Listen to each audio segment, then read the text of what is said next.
And we are live. Hi, good evening, everyone. Happy New Year. Welcome to Level Up Live. I am your host, Dr. Sharita Gaskins Tillett, and I am very excited about our guest this evening. I'm going to give a few minutes for other people to come in before I introduce her. But again, I want to wish you a very happy new year. I pray that you and your families had a joyous holiday season, that you had a chance to enjoy each other, and then also that you also had an opportunity to get some rest. I had a staycation. I haven't had a staycation in a very long time. So I was off for about 10 days. And I have to tell you, I feel like a new woman. So, it is very important that we get that rest. If you're joining us live, please say hi in the comments. If you have questions for Dr. Jazz, please put them in the comments and I will read them to her. And if you're watching the replay, hashtag replay. If you have questions, write them in the chat as well, and I will pass them along. So here we go. Let's do our introduction. So it is my pleasure tonight to introduce Dr. Jasmine Zapata, aka Dr. Jazz, who is an award-winning 7 times author, speaker, and double board certified physician specializing in the fields of pediatrics and public health. As a medical doctor, she does public health research, works in the hospital caring for newborn babies, trains new doctors, and serves as a state public health official. Outside of her medical roles, she is extremely passionate about mentorship and girls' empowerment. She is the founder of Beyond Beautiful Girls Empowerment Movement, which helps girls increase their confidence, self esteem, and leadership skills. Beyond beautiful means you are more than what people see on the outside. Your true beauty is within. The Beyond Beautiful books, live events, music, and courses have now reached schools, churches, health systems, and nonprofits, both nationally and internationally. Her team recently completed a 14-city national Beyond Beautiful book tour and is excited about many big opportunities and partnerships in the works in the future. Additionally, she recently released her book, Life is a Battle, but We Will Win, which fosters hope and resilience for young people of all backgrounds who have faced adversity in fun and creative ways. Dr. Zapata is also the founder of a book publishing coaching program that now has helped over 100 authors write books that have had a tremendous impact on youth and young adults across the country. Overall, Dr. Jazz's ultimate mission in life is to heal, uplift, and inspire. Welcome, Dr. Jazz. Thank you. I'm so excited to be here. I'm happy to have you. It's been a long Yay. time. So, Dr. Jazz and I actually had an opportunity to meet in person at one of her Beyond Beautiful events.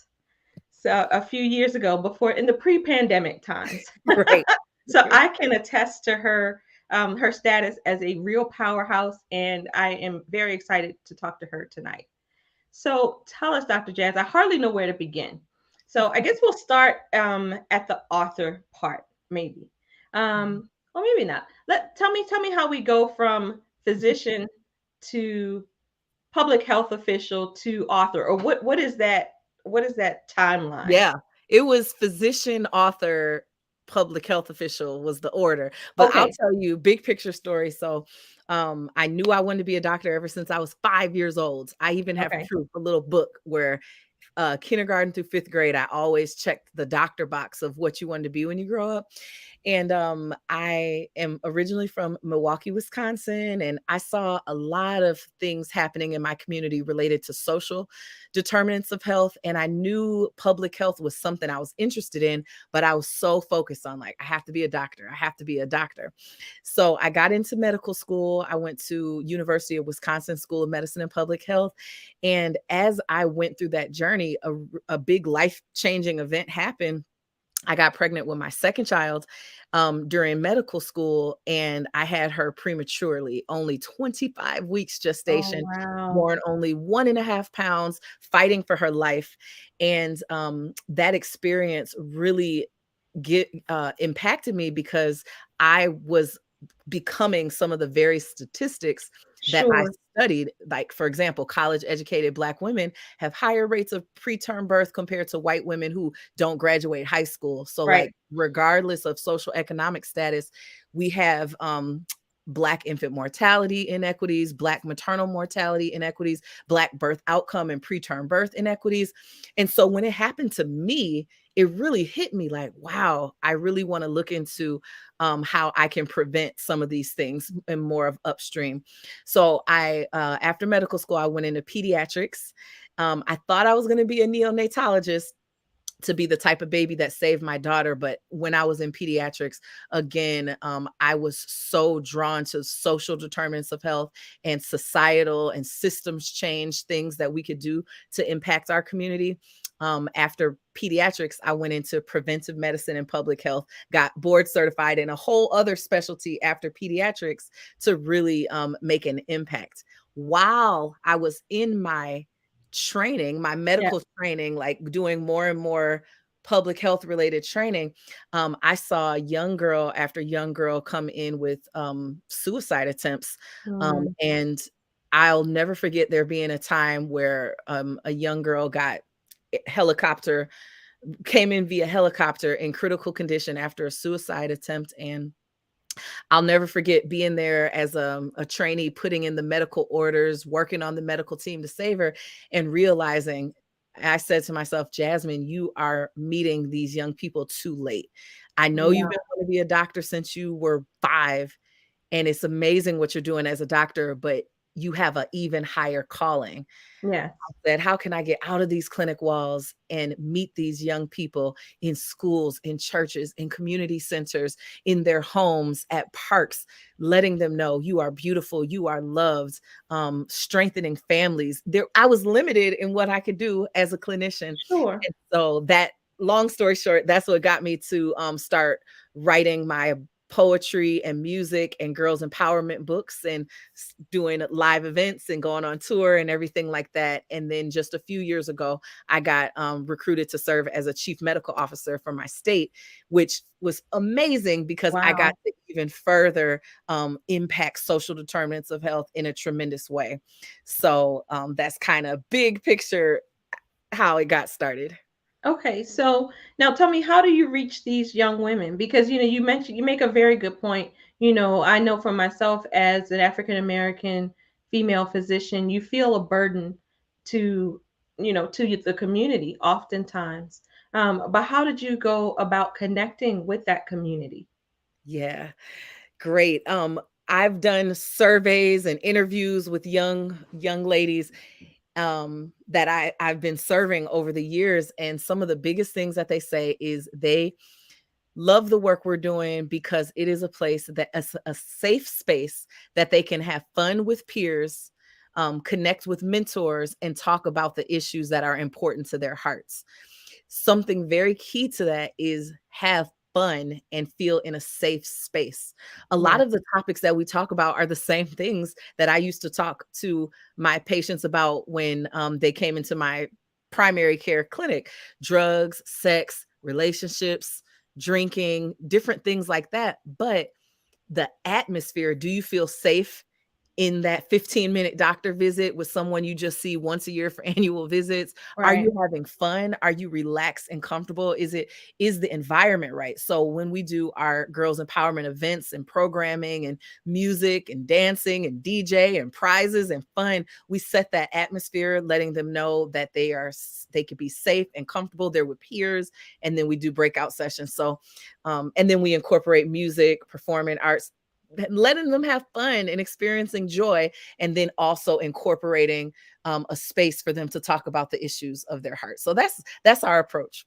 So I love that. So it's like you're meeting them exactly where they are.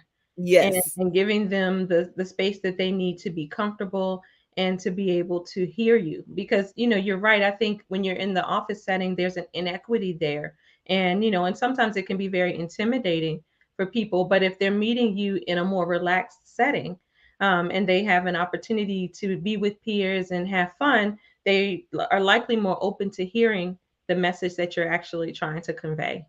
So, Yeah. kudos to you. So now tell me about the books. So, Ooh. I know about Beyond Beautiful, but it says here that you're a 7 times author. So, Yes. what are most of the books girls empowerment books, or tell us about your writer's journey? Yes. So my very first book was a co-author book called Multiple Streams of Income. And I talked about my journey into real estate investing. And I collaborated with some other authors who talked about their entrepreneurial journeys. It was so amazing because I was able to take my story and replicate it and impact so Okay. many people. One of my biggest mentors told me, and it actually frustrated me at first. He said, Jasmine, you're doing so much amazing work, but you're just one person. You need to find a way to replicate yourself. And I was so mad because I was like, I'm doing so much, but he was like, you're just one person. And the way that my aha moment as a way to replicate myself was to put my story and message in a book, and then you could print like Sure. thousands and thousands and Right. thousands of Right. copies and still, impact people without you physically being there. So my first book was Multiple Streams of Income. I'll never forget it. That book opened up so many doors.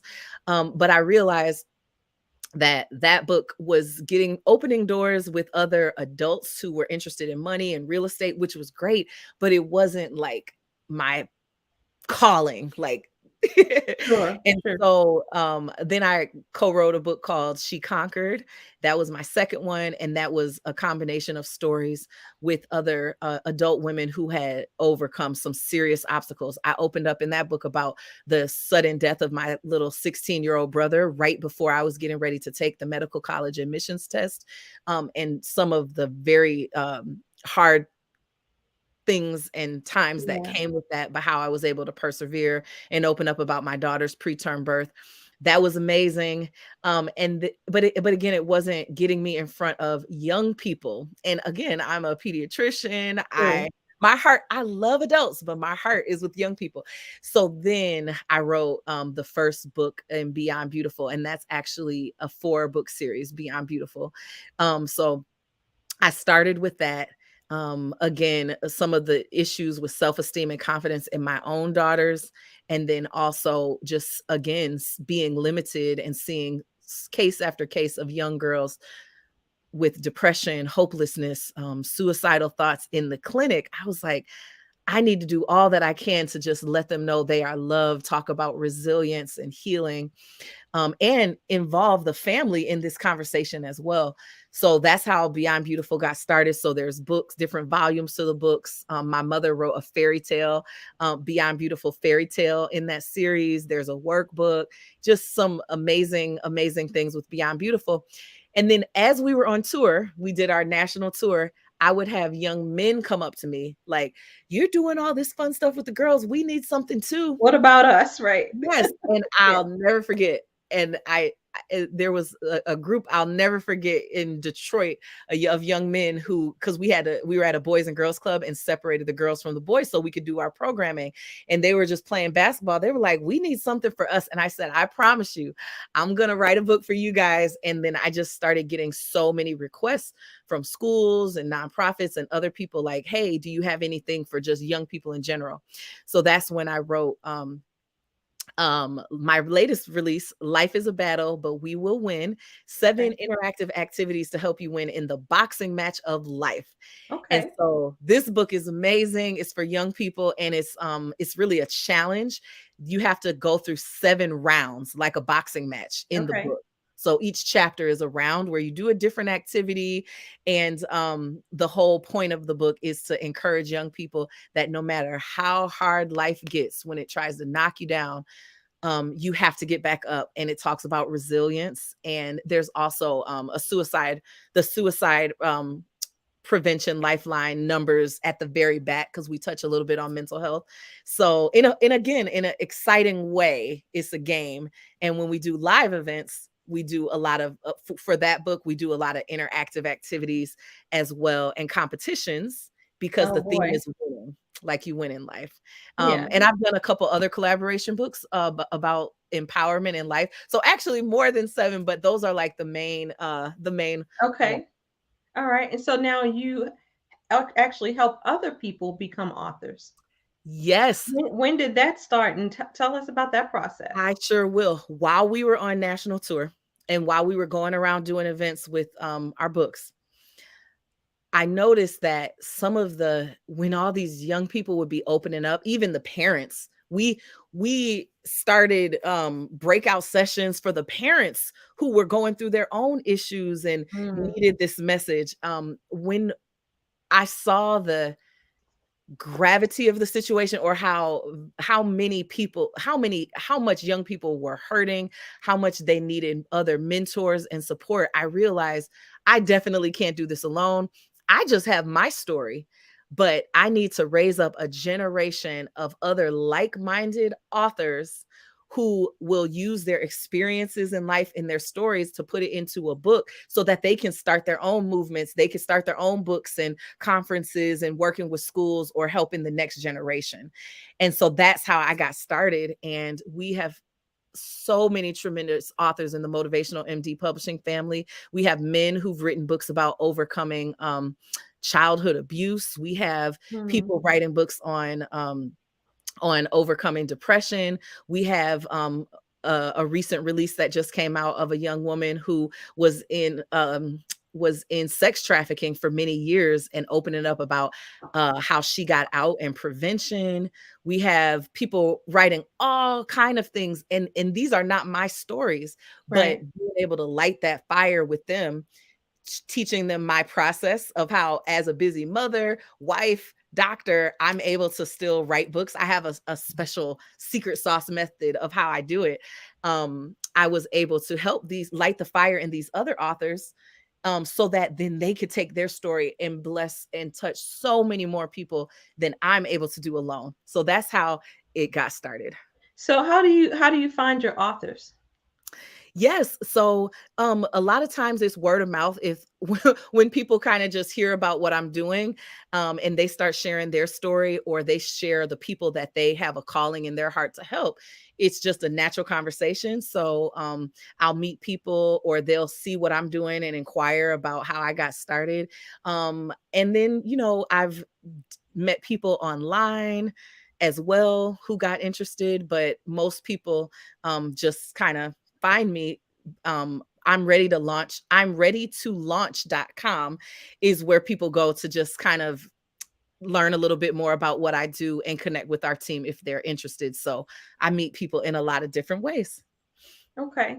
So now you said Motivational MD Publishing. Is that the name of your company? Mhm. How Yeah. how how big is it? How many um team members do you have? Yeah. So we have about 5 or 6 team members. Okay. I mean, Yeah. I'm just trying to like my mind is swirling because I'm trying to figure out how you manage to do all of these things. So Oh, I have you mentioned teams. Yeah. okay, No, okay. everything, everything, you have teams and setting up systems and have support. So that Okay. All is right. really helpful. Because I know you mentioned being a mother, a wife. You kind of threw in there the entrepreneurial piece about the real estate. You didn't, that we hadn't even touched on, but I know that's in there. There's the public health official. So that's huge. Now, how do you balance all of these things? Yes, yes. So for me, my approach is just kind of exploring in different phases in your life when to kind of crank up the notch and crank it down. Okay. So when I first got started in my just kind of like medical journey, as you can imagine, during residency, super, super busy, working 80 to 100 hours, I didn't have as much time to do a lot of the public health work that I'm doing now. Also, when I first started out as a attending, I had a lot of time for research. And I recently completed a 3-year research project related to lifting up and elevating the voices of Black women in my county, Mm, and elevating from their point of view what is needed to rebuild trust with the healthcare system and improve Black birth outcomes. And it was an amazing experience. But I realized, like, okay, after that huge research project, I want to focus more of my efforts now on dissemination, implementation, rather than kind of like going down the path of now I want to apply for millions of dollars of research and be the Yeah. primary investigator.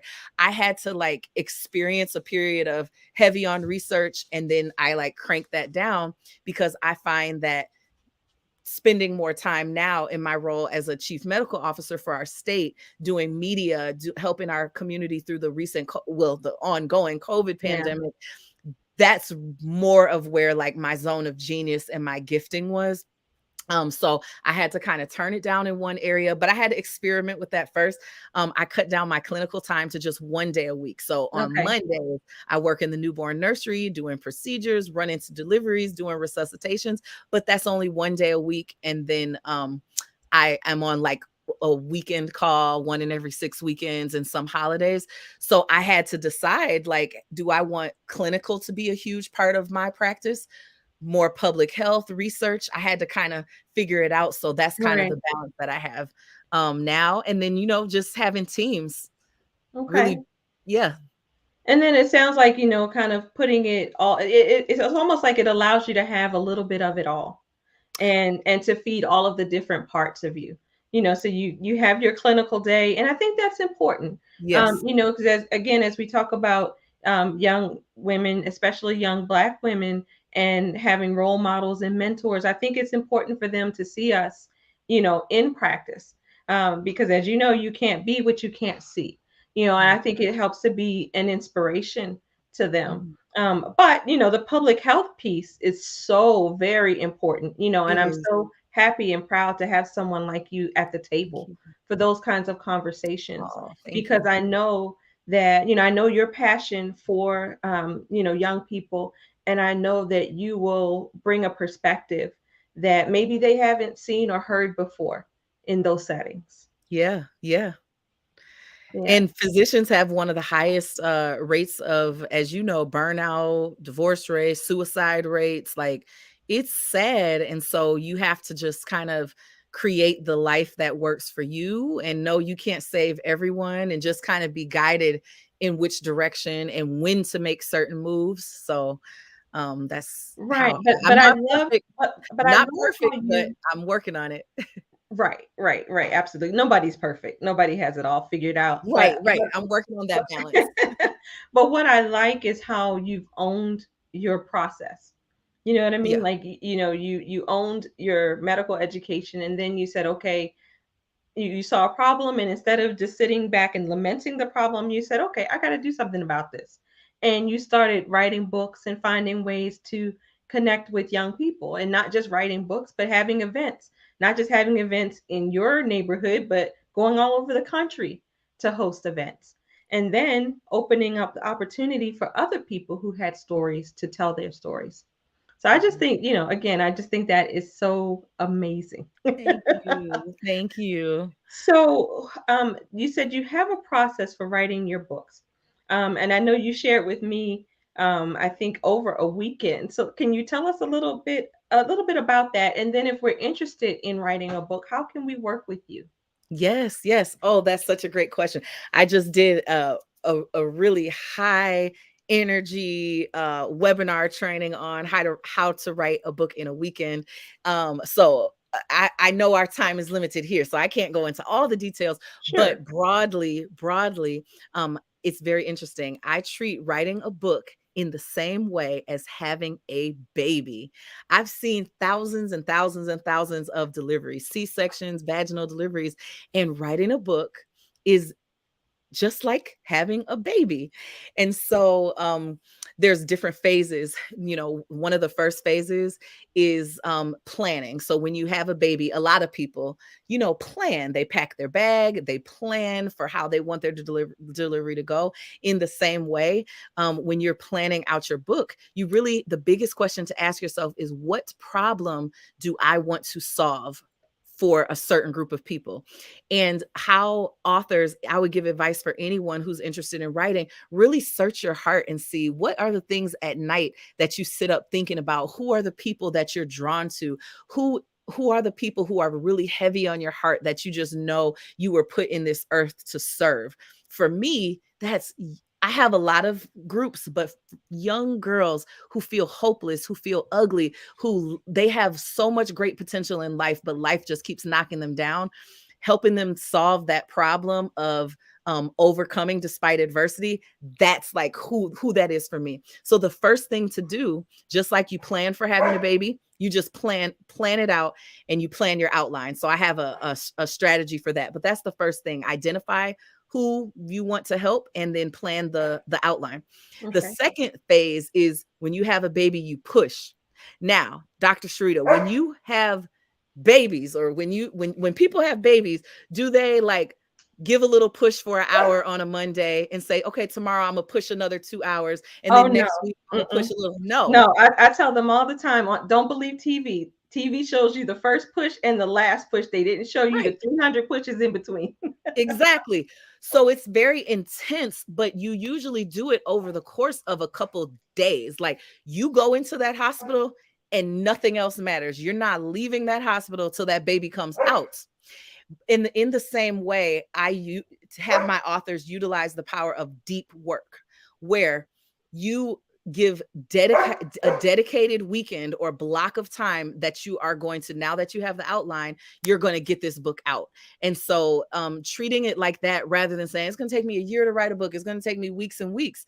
You can write a book if you follow the strategy that we teach. You can write that book in a dedicated weekend. You have to cancel all your plans, either go to a hotel, lock yourself in your house, go to a Starbucks, but you just sit there and then just kind of like pour it all out, almost as if that person that you are meant to help is sitting right with you, and they say, I am struggling with depression. Can you meet with me a weekend and just share everything that you've learned? Pour into me. Tell me the strategies that I can use to help with whatever problem I'm facing. And then you just pour that out so you can get it written in a weekend. And then the last part is, after that baby comes out, you don't just say, okay, I delivered a baby, keep the baby here, I'm done. No, this is just the beginning. You want that baby to walk in its purpose. A lot of people write books and just are happy. Oh, I'm going to just put it on Amazon or put it on the shelf.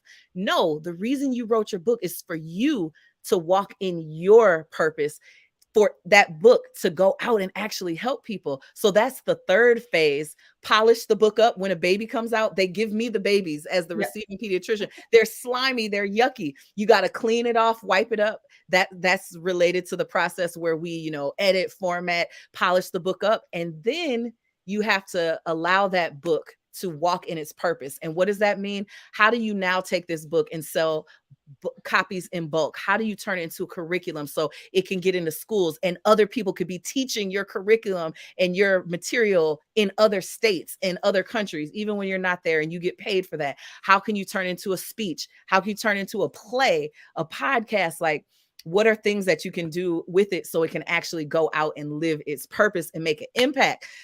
Whoo, you're getting me so excited. So I wait, so gotta so calm so tell down. me something though. So okay, I hear all of that. Do you guys help people do all of those things? Yes. Yeah. So we have 3 systems.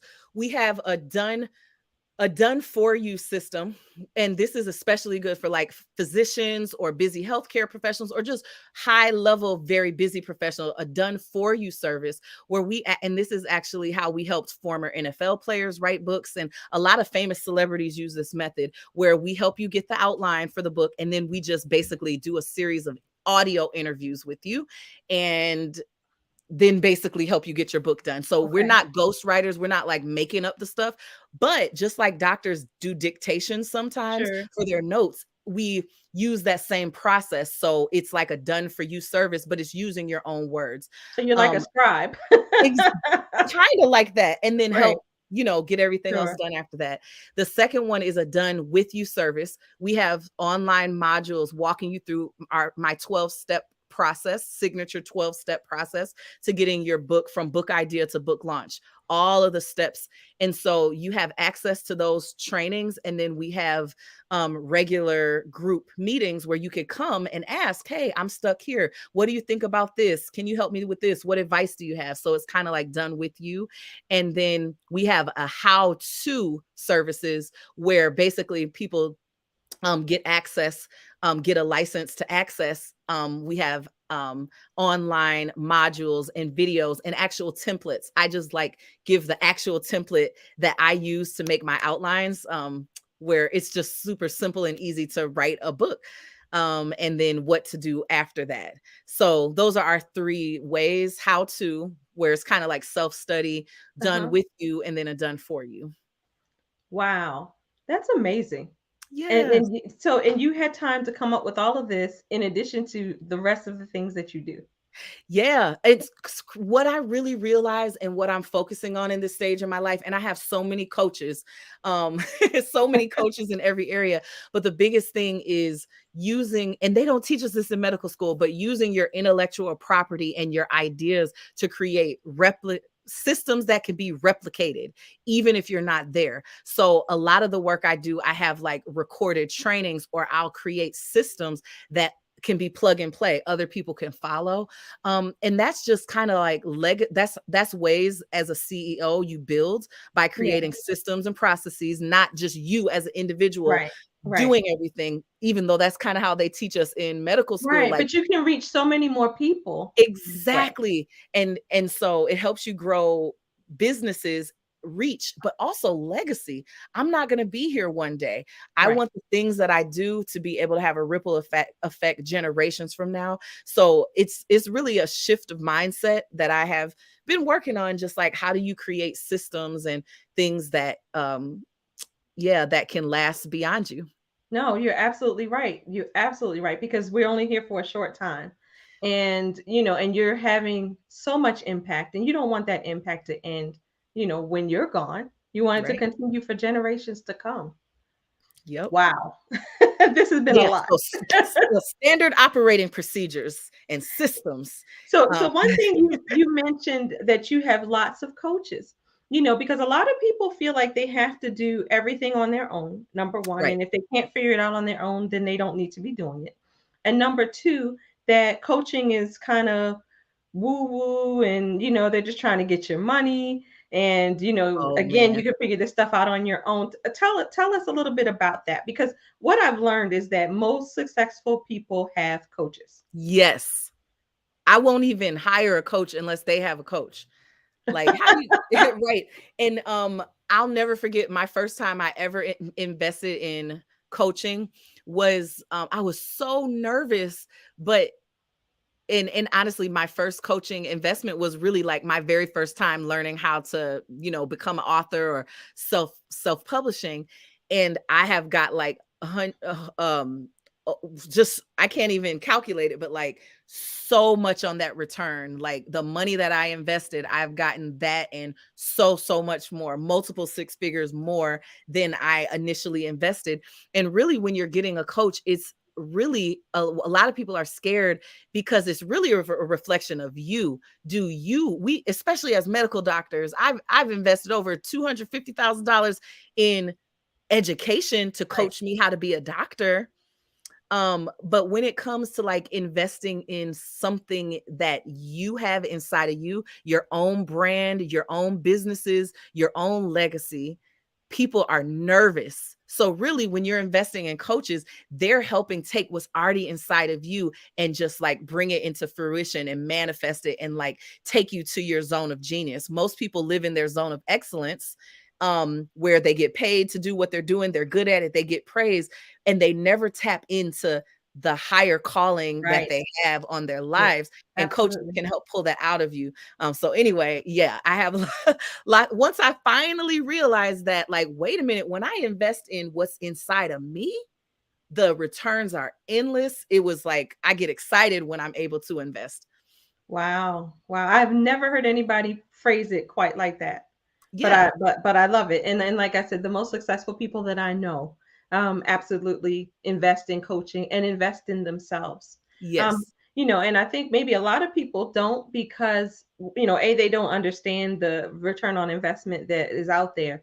And they also don't understand that there's another level, and that's in the Facebook group, the title of this live, level up, level up live, level up lady doc. That's what it's about. It's about reaching your highest potential. Obviously we're all, quote unquote successful.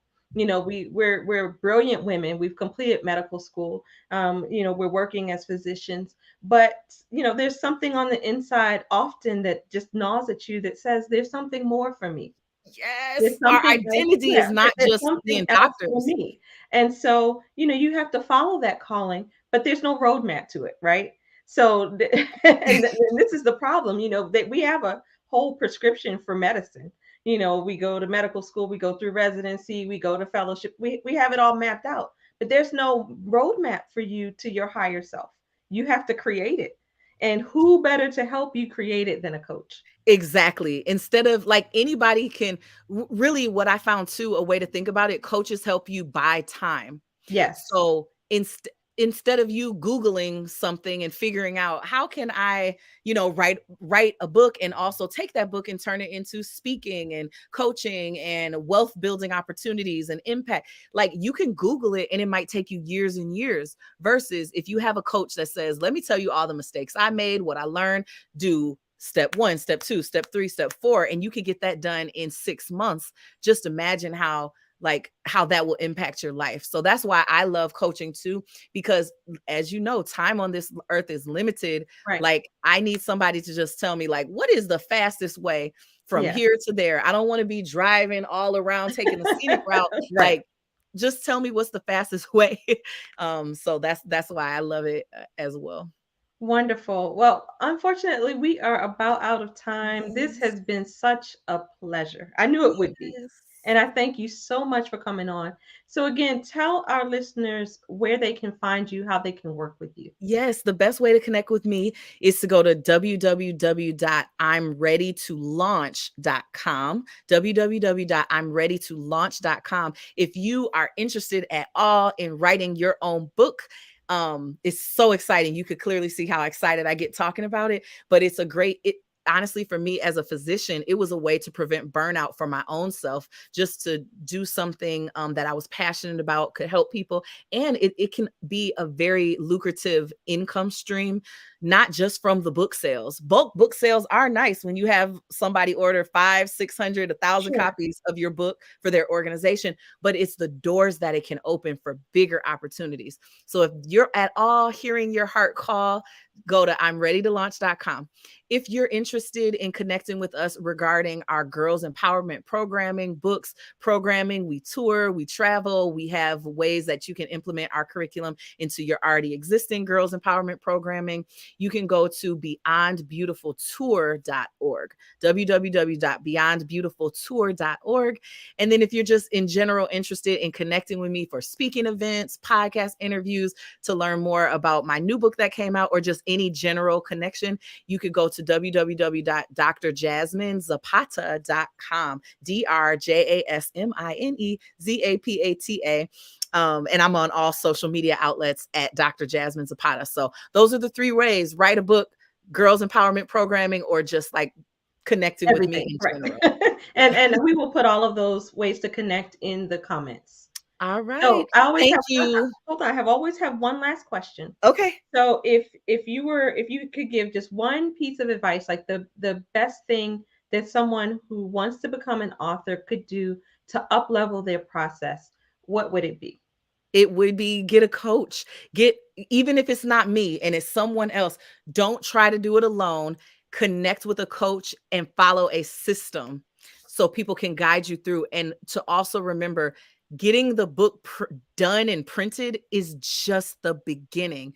It's what you do after that book comes Yeah. out that is going to cause the most impact in other people's lives and your lives. So make sure you get a coach and have a strategy on, after the book comes out, what to do with it. All right. So it's That's not just just the sitting on a beginning to shelf have the book. somewhere. Right. Yeah. Exactly. It actually lives and serves its purpose. Exactly. Exactly. Well, wonderful. Again, thank you, Dr. Jazz. It has been an Yes. extreme pleasure. Thank you guys for watching. We have a Yes. Facebook user who says thank you for the inspiration. And I just want to remind you all that registration is open for our Weekend for Me, which is our spring retreat that's being held in Cambridge, Maryland, March 24th through 26th. I would love for you guys to be there. It's going to be amazing. We have 3 wonderful speakers who will be teaching us about um, meditation and mindfulness, physical health and wellness, financial wellness. And then we'll also be doing some deep work, looking at the ways that our lives are out of balance and looking at how we can look at our, take our priorities and realign our priorities with the way that we spend our time. Because as we talked about, our time on this earth is limited and you want to make the most of it and you want to become all that you can. And so this is a weekend to help you jumpstart that process. So I'm so excited to be offering it. I hope you will check it out. You can get details at www.aweekendforme.com. So again, thanks, Dr. Jazz, and I will see you all next week. Take care.